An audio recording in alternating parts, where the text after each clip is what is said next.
منبر رسول پر تشریف فرما عالمی شہرت یافتہ ثنا خوان رسول حضرت علامہ مولانا حافظ و قاری شمیم صاحب، برادر مکرم حضرت علامہ مولانا قاری محمد اشرف رضا صاحب، دیگر ائمہ کرام، سادات اعظام، سامنے تشریف فرما سامعین، آئیے بڑی انتہائی عقیدت اور محبت کے ساتھ اپنے اور ساری کائنات کے مرکز عقیدت مصطفیٰ جان رحمت صلی اللہ تعالی علیہ وسلم کی بارگاہ میں درود پاک کا نذرانہ پیش فرمائے۔ اللہم صلی علی سیدنا مولانا محمد وعلی آل سیدنا مولانا محمد بارک وسلم، صلو علیہ صلاۃ و سلام علیک یا رسول اللہ صلی اللہ تعالی علیہ وسلم۔ افضل ہے کل جہاں میں گھرانہ حسین کا، افضل ہے کل جہاں میں گھرانہ حسین کا، نبیوں کا تاجدار ہے نانا حسین کا، بس ایک پل کی حکومت تھی یزید کی، صدیاں حسین کی زمانہ حسین کا، صدیاں حسین کی زمانہ حسین کا، عجیب جنگ ہے جنگ کربلا، قتل جو ہوا خاندان وہی باقی ہے۔ حضرات محترم، آج کا یہ بابرکت پرفیض پروگرام ایک اللہ کے برگزیدہ بندے حضرت پیر احمد شیر بخاری رحمۃ اللہ علیہ کی جانب منسوب ہے، اور آپ ہی کے عرس کے سراپا قدس کے موقع پر ہم سب یہاں حاضر ہیں۔ اللہ کریم کی بارگاہ میں دعا ہے اللہ پاک ہمارا یہاں آنا، جمع ہونا، سننا سنانا سب اپنی بارگاہ میں شرف قبولیت کا درجہ عطا فرمائے۔ اللہ کریم ہم سب کو کہنے سننے سے زیادہ عمل کی توفیق عطا فرمائے۔ محفل تو چونکہ پوسٹر میں جو میں نے نام دیکھا تھا وہ ایک شان اولیاء کے تعلق سے، لیکن ہمارے کرم فرماؤ نے گزارش کی کہ آج کچھ سرکار سید الشہداء، نواسۂ رسول، جگر گوشائے بطول، لخت جگر علی المرتضیٰ، سیدنا امام حسین رضی اللہ تعالیٰ عنہ کی شان کو بیان کیا جائے۔ پہلی چیز تو آپ یہ سمجھیں کہ ہماری بساط کیا، ہماری اوقات کیا کہ ہم ان کا ذکر کریں، ان کی شان بیان کریں۔ یہ رب کا فضل ہے کہ اللہ رب العزت نے سید الشہداء کے ذکر کے لیے ہمیں چن لیا ہے۔ یہ ہماری اور آپ کی سب سے بڑی خوش بختی ہے کہ ہم ان کا ذکر سنانے جمع ہوئے، آپ ان کا ذکر سننے کے لیے جمع ہوئے ہیں۔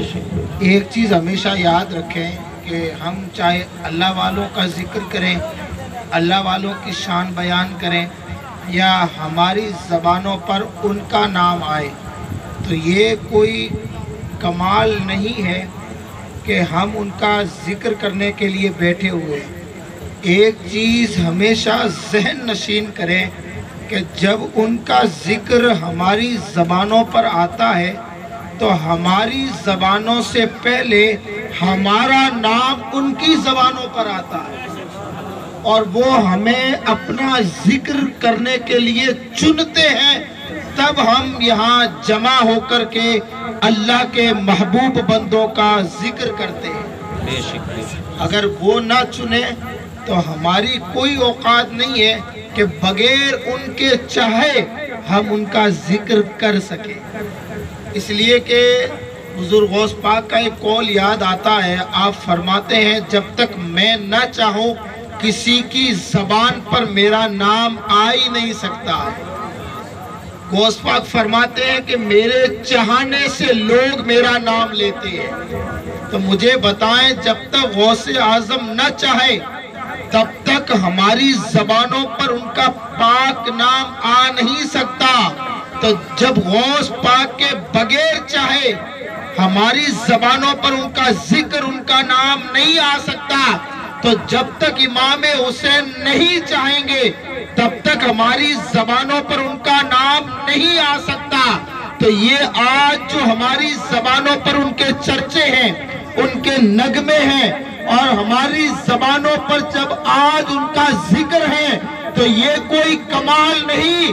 کمال یہ ہے کہ انہوں نے اپنے ذکر کے لیے ہمیں چنا اور ہمیں یہاں جمع کیا، اور ہم یہاں جمع ہو کر کے اپنے محسن کا ذکر کرنے بیٹھے ہیں. اور وہ ہے ہمارے محسن اور ہم ہیں ان کے احسان تلے دبے ہوئے. یعنی اتنا بڑا احسان ہے ہمارے محسن کا. محسن کہتے ہیں احسان کرنے والے کو، احسان کرنے والے کو محسن کہتے ہیں. اور جس پر احسان کیا، جس کے ساتھ احسان کیا، تو اب جس کے ساتھ احسان ہوا فرض یہ بنتا ہے کہ اپنے محسن کو اچھا بدلہ دے.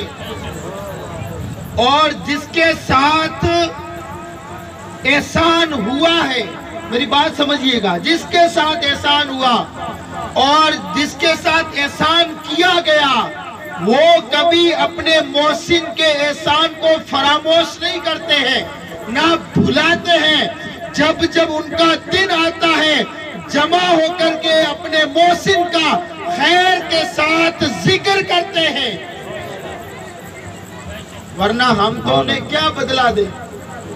رہی بات کہ امام حسین، اور امام حسین نے کتنا بڑا احسان کیا اس امت پر، اور حضور کی امت پر امام حسین اور جتنے بھی کربلا کے اندر نفوس قدسیہ شہید ہوئے اور خانوادہ رسول کے شہزادے جو شہید ہوئے ہیں، ان کا اتنا بڑا احسان ہے امت مصطفیٰ پر کہ انہوں نے راہ حق میں اپنی جانوں کا نذرانہ پیش کر کے دین مصطفیٰ کو بچا کر ہمیں عطا فرمایا ہے.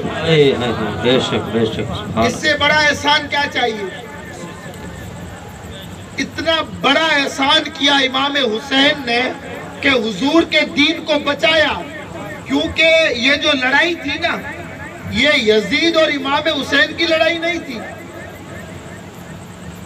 آپ سوچیں گے کہ اب تک تو ہم علماء سے یہی سنتے آئے ہیں کہ امام حسین کے مقابل یزید تھا اور یزید اور امام حسین کی لڑائی تھی.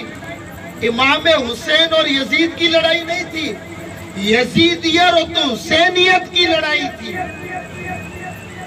اور اگر حسین اور یزید کی لڑائی ہوتی تو بظاہر تو یزید جیت چکا تھا ظاہری اعتبار سے، ورنہ ہم تو آج بھی کہتے ہیں کہ بس ایک پل کی حکومت تھی یزید کی، صدیہ حسین کی، زمانہ حسین کا.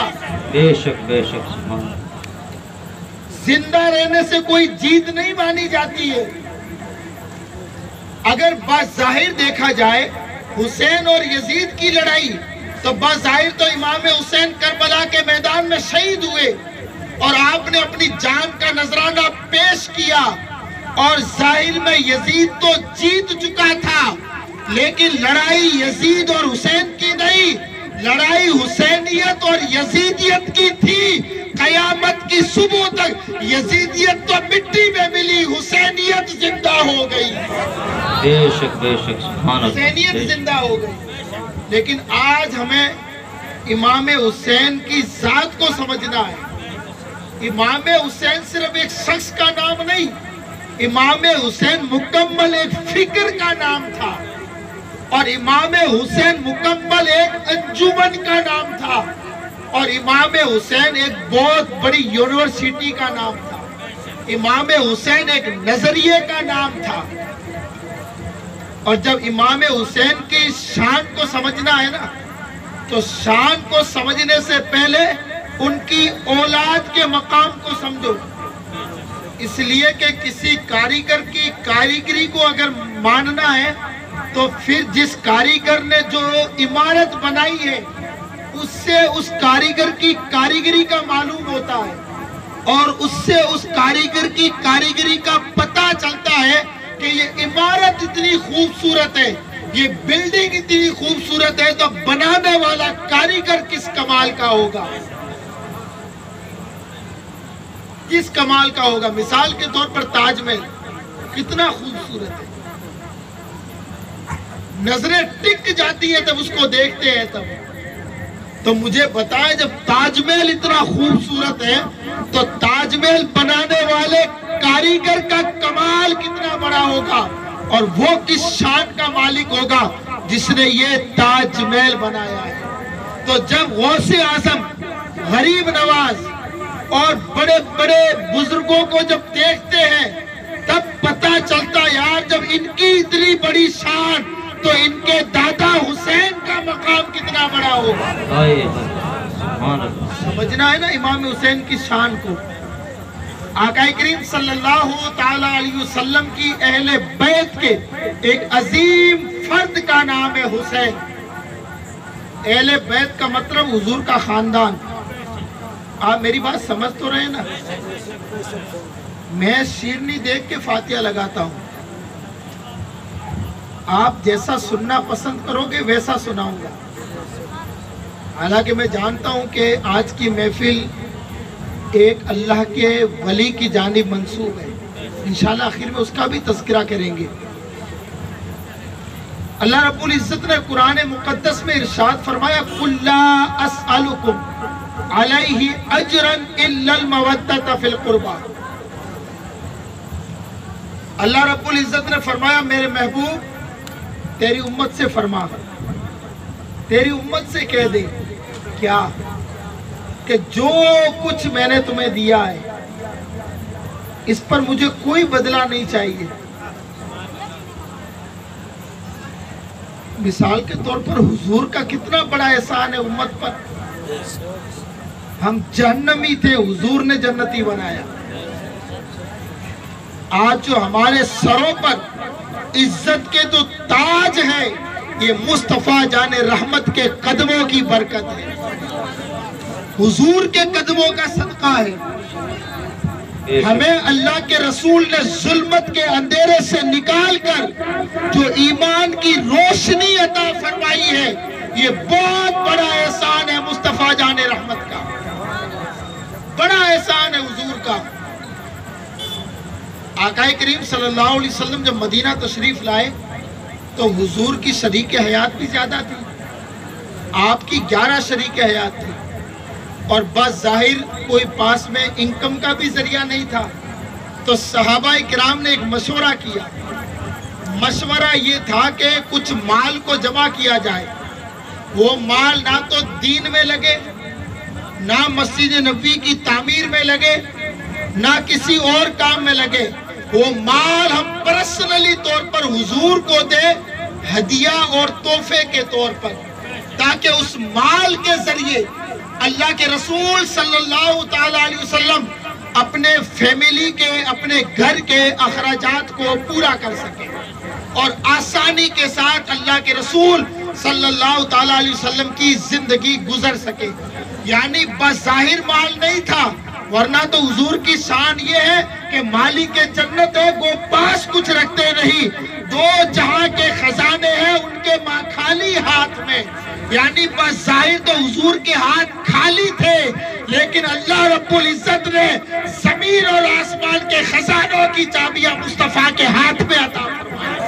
بے شک بے شک، سبحان اللہ۔ اب اس کے لیے تیار کون ہو؟ کون آگے بڑھے؟ کون مال لے کر کے جائے؟ حضور کے سگے چچا حضرت عباس کو آگے کیا تھا، یہ کام آپ کریں۔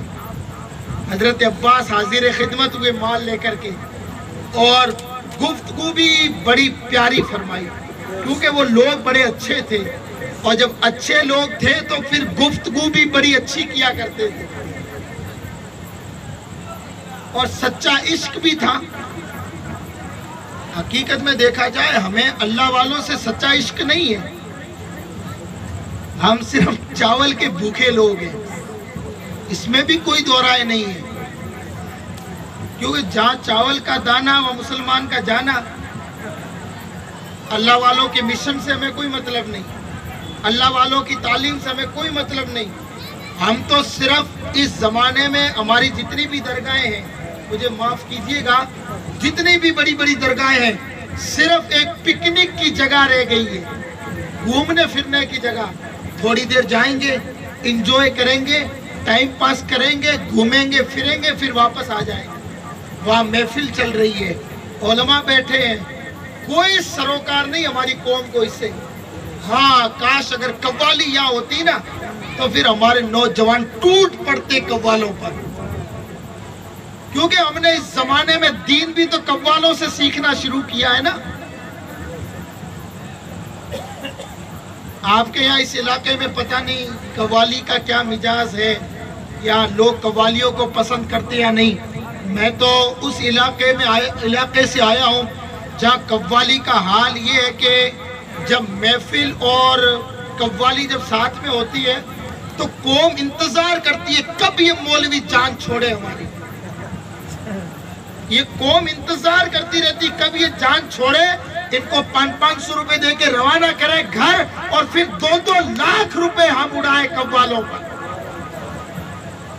اور جس قوم کا پیسہ اس طریقے سے اگر قوالوں پر اڑتا ہو اور بیاہ و شادی میں ناچنے والوں پہ اگر اڑتا ہو تو مجھے معاف کیجئے گا، وہ قوم کبھی ترقی نہیں کر سکتی ہے.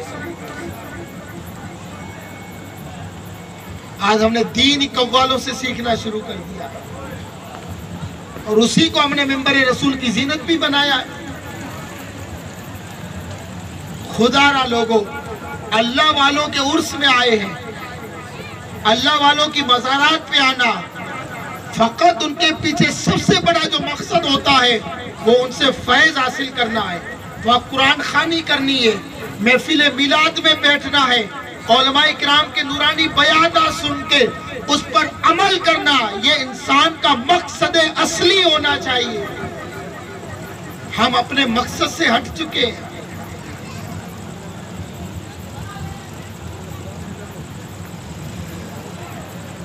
حضور کی بارگاہ میں حاضر ہوئے اور بڑی اچھی گفتگو کی حضور سے. حضرت عباس نے مال لے کر کے آئے، کیونکہ امام حسین کی شان سننی ہے نا. مال لے کر کے آئے اور عرض کرتے ہیں سرکار آپ کے دن بھی ہمارے لیے، آپ کی راتیں بھی ہمارے لیے. کیونکہ حضور کو تحفہ دینا ہے نا. ڈائریکٹ کہہ دیتے یا رسول اللہ یہ مال لے کر کے آئے آپ لے لیں، حضور نہیں لیتے. فرمات عرض کرتے سرکار آپ کا دن بھی ہمارے لیے، آپ کی راتیں بھی ہمارے لیے. دن تو اس لیے ہمارے لیے کہ آپ دن بھر اللہ کی تبلیغ کرتے ہو، دین کی تبلیغ کرتے ہو، اللہ کا پیغام ہمیں سناتے ہو، اور اللہ رب العزت کی ذات سے ہمیں ڈراتے بھی ہو. آپ ہمیں جنت کی بشارت بھی دیتے ہو، دوزخ سے بھی ڈراتے ہو، قرآن کی تعلیم بھی دیتے ہو. پورا دن آپ ہمارے اوپر صرف کرتے ہو، اور جب رات ہو جاتی ہے یا رسول اللہ ہم تو سو جاتے ہیں، آپ تو رو رو کر کے ہماری بخشش کی اللہ سے دعائیں کرتے ہیں. آپ کا دن بھی ہمارے لیے، آپ کی راتیں بھی ہمارے لیے. یا رسول اللہ ہم جانتے ہیں ہماری اوقات کیا کہ ہم آپ کو کچھ دے سکیں، بس تھوڑا سا تحفہ لے کر کے حاضر ہوئے ہیں. یا رسول اللہ قبول فرمائے. یہ اللہ کے رسول صلی اللہ علیہ وسلم سے گفتگو کی. اب حضور کچھ بولتے، حضور کچھ بات کرتے، رب کا قرآن پہلے ہی بول پڑا. طائر سدرہ، سید الملائکہ حضرت جبریل امین رضی اللہ، جبریل امین علیہ السلام قرآن کی آیت لے کر کے حاضر ہوئے. یا رسول اللہ یہ جو مال لے کر کے آئے ہیں یہ ان کی محبتیں ہیں، یہ ان کا پیار ہے، یہ ان کا عشق ہے. پر آپ فرما دے قُلْ لَا أَسْأَلُكُمْ عَلَيْهِ أَجْرًا إِلَّا الْمَوَدَّةَ فِي الْقُرْبَى، کہ آپ جو مال لے کر کے آئے ہو اور اس کے بدلے میں جو میں نے تمہیں دیا، دین دیا، ایمان دیا، ایک اللہ کی پہچان کروائی، قرآن دیا، حضور فرماتے ہیں مجھے کچھ بدلہ نہیں چاہیے، نہ مال نہ دولت۔ اگر بدلہ دینا ہے تو حضور فرماتے ہیں میرے خاندان سے محبت کرو۔ اگر بدلہ ہی دینا ہے تو کچھ بھی مت کرو، حضور فرماتے ہیں میرے خاندان سے پیار کرو، میری اہل بیت سے محبت کرو۔ اب اہل بیت میں ہے کون؟ حضور کے خاندان میں ہے کون؟ تو پھر حدیث پاک کا مفہوم گواہ ہے حضرت علی حضور کے خاندان میں، حضرت سیدہ طیبہ عابدہ زاہدہ سیدہ فاطمہ الزہرا سلام اللہ علیہ حضور کے خاندان میں، سرکار امام حسن حضور کے خاندان میں، حضرت امام حسین حضور کے خاندان میں، اور قیامت کی صبح تک جتنی یہ اولاد آئے گی سب حضور کے خاندان میں، اور اس سے محبت کرنا اللہ رب العزت کا فرمان ہے۔ میرے بندو، اگر میرے محبوب کو کچھ دینا ہے تو مال اور دولت کا میرا محبوب بھوکا نہیں، اگر دینا ہے تو میرے نبی کے خاندان سے محبت کی جائے، امام حسن سے محبت کی جائے، امام حسین سے پیار کیا جائے۔ اگر دینا ہی ہے تو پھر یہ محبت کا نذرانہ دیجیے۔ انعام کتنا بڑا ملے گا؟ اتنا بڑا انعام ملے گا۔ حضور فرماتے ہیں جو میری اہل بیت سے پیار کرے گا، جو میرے خاندان سے محبت کرے گا، حضور فرماتے ہیں قیامت کے دن میں ڈھونڈ کر کے اسے بدلہ عطا کروں گا۔ حضور کے خاندان سے پیار کرنا، حضور کے خاندان سے محبت کرنا، حضور کے خاندان سے عشق کرنا، حضور کے خاندان سے الفت رکھنا، اتنا بڑا بدلہ حضور فرماتے ہیں قیامت کے دن میں ڈھونڈوں گا اس آدمی کو جو میرے خاندان سے پیار کرے گا، اور ڈھونڈ کر کے اسے اس کا بدلہ عطا کروں گا۔ اب جس کا بدلہ حضور دے وہ بدلہ کتنا بڑا ہوگا، کتنا بڑا وہ بدلہ ہوگا۔ اعلیٰ حضرت علیہ رحمت رضوان نے بڑی پیاری بات لکھی، آپ فرماتے بدلے کی ضرورت ہی نہیں ہے، حضور سے ملنا ہی سب سے بڑا بدلہ ہے۔ یعنی اب بدلے کی کوئی ضرورت نہیں، اللہ کے رسول کا قیامت کے دن ملنا یہ سب سے بڑی مومن کی معراج بھی ہے، اور حضور کی امت کے لیے سب سے بڑا بدلہ ہے۔ بیدم شاہ وارثی رحمت اللہ علیہ فرماتے ہیں نا، عدم سے لیے پھرتی ہے آرزوئے رسول، کہاں لیے پھرتی ہے، عدم سے لائی ہے آرزوئے رسول، کہاں لیے پھرتی ہے، جست جوئے رسول، عجب تماشا ہو محشر کے دن، سب ہو پیش خدا میں روبروئے رسول۔ یعنی یہ بدلہ اتنا بڑا ہوگا قیامت کے دن کے مصطفیٰ کا دیدار۔ اللہ کے رسول صلی اللہ علیہ وسلم فرماتے ہیں کہ آسمان کی خوبصورتی چاند سے ہے، تاروں سے ہے، آسمان کی خوبصورتی ستاروں سے ہے، سورج سے ہے اور چاند سے ہے۔ حضور نے فرمایا زمین کا نظام میرے خاندان سے۔ حضور فرماتے ہیں جب تک روئے زمین پر میرا خاندان موجود رہے گا تب تک زمین کا نظام کوئی بگاڑ نہیں سکتا۔ اس لیے تو حضور نے فرمایا نا کہ میں تمہارے اندر دو بھاری چیزیں چھوڑ کے جا رہا ہوں، ایک میری اہل بیت اور ایک قرآن۔ قیامت کی صبح تک نہ اہل بیت کو ختم ہونا ہے نہ قرآن کو ختم ہونا ہے، دونوں کو ختم نہیں ہونا۔ پھر اللہ کے رسول صلی اللہ تعالیٰ علیہ وسلم فرماتے ہیں کہ جو انسان میرے خاندان سے پیار کرے گا، کیونکہ امام حسین تک پہنچنا ہے نا، اور امام حسین کی شان کو سمجھنا ہے، تو کتنی بڑی شان کے مالک تھی۔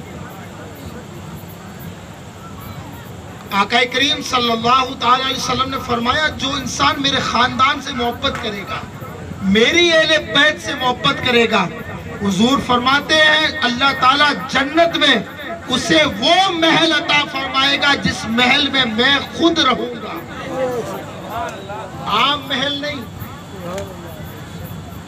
وہ محل جس میں حضور خود رہیں گے۔ ایک تو وہ محل ہوگا جس میں عام جنتی لوگ رہیں گے، نمازی لوگ، روزے دار لوگ، حاجی لوگ، زکوٰۃ دینے والے، دین پر عمل کرنے والے، صدقہ اور خیرات کرنے والے، یہ ایک الگ جگہ پہ رہیں گے اور اللہ کے رسول الگ جگہ پہ رہیں گے۔ حضور کا جو محل ہوگا نا، جس میں حضور رہیں گے جنت میں، وہ عام محل نہیں ہوگا۔ اور دوسرے لوگوں کو جو جنت ملے گی نا، دوسرے لوگوں کو جو جنت ملے گی، وہ جنت حضور کا اتارا ہوگی۔ اتارا، اتارے میں سمجھتے ہیں آپ کا یہاں کبھی بندولی نکلی ہے؟ دولہے راجہ گھوڑے پہ سوار ہوتے ہیں، بندولی نکالتے، اپنے گاؤں کا ماحول ہے تو شاید کم ہوتا ہوگا، شہر کے اندر یہ بیماری زیادہ ہے، چاہے دولہا قرضہ کرے لیکن اس کو گھوڑی پہ بیٹھنا ضروری ہے، اس کو بندولی نکالنا ضروری ہے۔ اور پھر جب ڈھول آگے بجتے رہتے ہیں، ڈی جے ڈبے آگے بجتے رہتے ہیں، یا چلو کوئی نعت خواہ نعت بھی پڑھتا رہتا ہے، تو بہت سارے لوگ آتے ہیں، کوئی 10 روپے 20 روپے 50 روپے لے کر کے گھوڑے اس دولہے کے اوپر سے اتارا کرتے ہیں، اتارا کر کے دولہے کو نہیں دیتے، دولہے کو دیتے، دولہے کو نہیں دیتے، یا تو کوئی ڈھول بجا رہا ہوتا ہے اس کو دے دیتے ہیں، یا کوئی نعت خواہ نعت پڑھ رہا ہوتا ہے تو اس کو دے دیتے ہیں۔ بھلے وہ دولہا قرضہ کر کے گھوڑی پہ بیٹھا ہے پھر بھی اسے نہیں ملتا ہے۔ ارے بھائی یہ جو 10 روپے 20 روپے تم نے اس کے اوپر سے اتارا کیا، یہ غریب قرضہ کر کے آیا، اس کو دے دو، لیکن نہیں دیا جاتا ہے کیونکہ یہ اس کا اتارا ہے، اور جس کے اوپر سے اتارا کیا جاتا ہے اس کو کبھی نہیں ملتا ہے۔ اعلیٰ حضرت کی اس فدا پہ، اس ادا پہ تو ہم فدا، فرماتے ہیں خلد میں اترے گی جب ابرار کی بارات، ادنا نچھاور میرے دولہا کے سر کی ہے۔ سمجھے؟ اعلیٰ حضرت فرماتے ہیں کہ خلد میں اترے گی، یعنی جنت کے اندر جب آئے گی نیکوں کی بارات، یعنی جب نیک لوگ کثرت کے اندر، کثرت کے ساتھ جب جنت میں جائیں گے تو اللہ رب العزت محبوب کے سر سے اتارا کر کے وہ جنت انہیں عطا کرے گا۔ تو جو حضور کے سر کا اتارا اتنی بڑی جنت ہے، تو پھر حضور کو اللہ کون سی جنت عطا کرے گا؟ اعلیٰ مقام پر حضور ہوں گے، اور جس مقام پر حضور ہوں گے، جس محل میں مصطفیٰ ہوں گے، اللہ رب العزت حضور کے خاندان سے محبت کرنے والوں کو وہی محل عطا کرے گا۔ حسین کو اگر سمجھنا ہے نا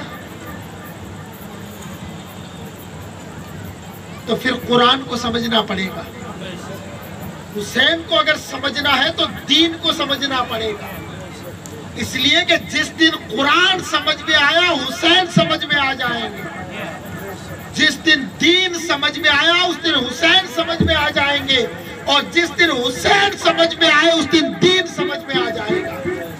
اس لیے کہ دین نام ہی امام حسین کا ہے، اور جس کے دامن میں دین پناہ لیتا ہے اس ذات کا نام امام حسین ہے۔ یہ میں نہیں، شہنشاہ ہندوستان نے کہا تھا شاہ است حسین، بادشاہ است حسین، دین است حسین، دین پناہ است حسین، یعنی سراپا دین کا نام بھی حسین ہے، اور دین جس کے دامن میں جا کر کے بیٹھا اس ذات کا نام بھی حسین ہے۔ جس دن حسین سمجھے نا اس دن قرآن سمجھ میں آ جائے گا۔ معاف کیجئے گا، اس زمانے میں ہم نے قرآن کو صرف قرآن خوانی کے لیے رکھا ہے۔ پاپا کا انتقال ہو جائے گا تو ایک پارہ پڑھ لوں گا، اللہ میرے باپ کی مغفرت فرما دے گا۔ میری ماں کی روح اٹکی ہوئی ہوگی تو سورہ یاسین پڑھ دوں گا، ڈوگری ٹائم سے چلی جائے گی۔ اس لیے ہم نے قرآن کو رکھا ہے۔ کاش مسلمان جس قرآن سے تو نے مرنا سیکھا ہے اس سے جینا سیکھ لیا ہوتا۔